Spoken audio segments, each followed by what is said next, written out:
truth of the matter is that most people don't realize that the majority of people suffer their first major heart attack on Monday morning between 8 a.m. and 9 a.m.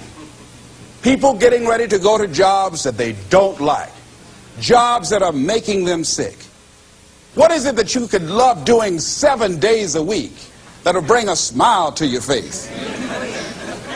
Think about that. You've got to start saying yes to your life. You've got to start saying yes to your dreams, yes to your unfolding future, yes to your potential.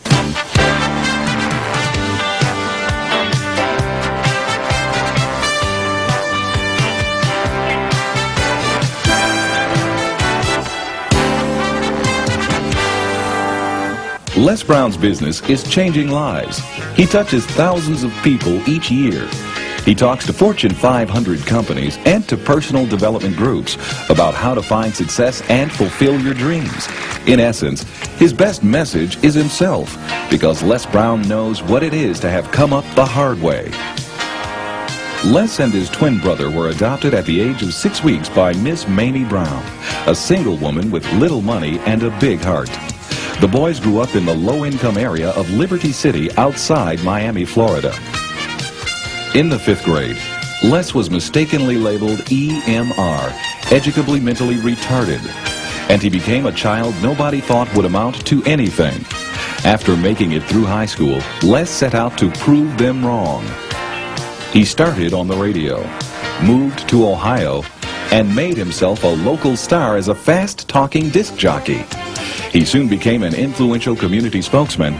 Then he ran for the Ohio State Legislature, where he served 3 terms and became chairman of its Human Resources Committee.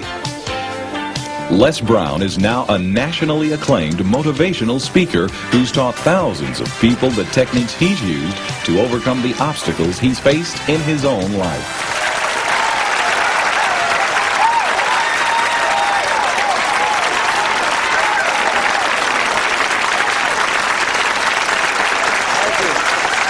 Thank you very much. Thank you. You guys look like you're ready. Repeat after me, please. This is my decade. This is my decade. You know, every year I used to say, this is my year. But ladies and gentlemen, one good year won't be enough for me. How many of you can use a good decade? Raise your hands, please. Fantastic. All right, now, here's what I want to do. I want to share with you how you can begin to make this your decade. How many of you know within yourself, if you ask yourself the question, have I done all that I'm capable of doing or being and living up to my potential, how many of you have to really answer, no, I have not done all that I can do? Raise your hands, please. Okay, very good. Now, here's what we know. That people don't do what they know in life, but what they do is they operate within the context of the vision they have of themselves. So what I want to share with you is how to begin to get a larger vision of yourself and how to begin to make this your decade. Because in order to do that, it's going to be very challenging. It's going to require a lot of work on your part, an ongoing process of personal and professional self-mastery. And it's going to require that you begin to see yourself worthy of the requirements in terms of effort, in terms of commitment, in terms of action, in terms of preparation, or whatever it is that you need to do in order to take your life where you want to take it. So one of the first things I ask you to do is I want you to look at your life right now and think about something that's important to you, something that gives your life a sense of value.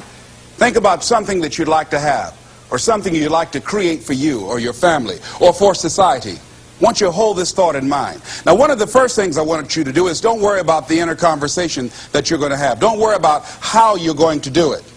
That's going to come. You're going to develop a plan of action. You will find the way. You'll become the kind of person that can attract the people, the resources, and everything you need in order to make that become reality. But I want you to be mindful of your inner conversation. I remember once I was sitting in an audience, and Zig Ziglar, who I consider one of the greatest motivational speakers on the planet, he was giving a speech. And I was out in the audience, and I saw him going back and forth, and within myself I said, I'd like to do that. I can do that. And I leaned over to the guy next to me. I said, how much do they pay him to do that? And he said, $5,000. I said, I know I can do that.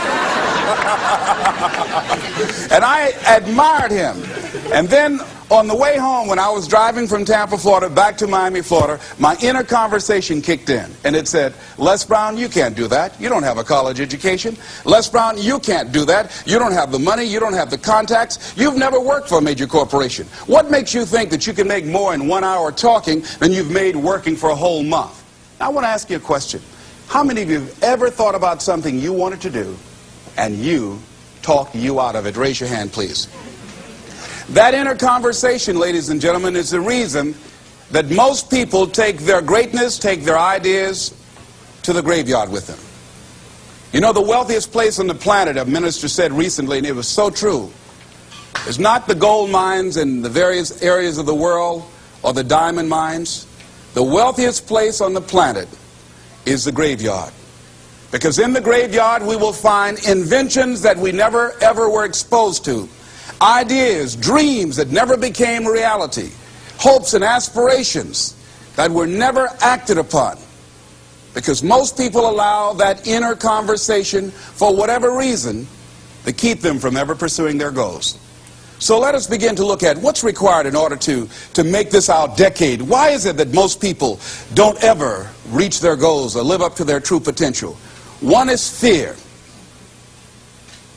And there are only two kinds of fears that we're born with: the fear of falling and the fear of a loud sound.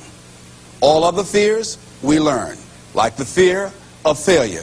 The next is the fear of success. That's one of the major challenges I had to deal with. I was working on a major project, and after it began to grow and it was extremely successful, I panicked and I walked away from it and gave it to someone else because I didn't believe that I could handle it.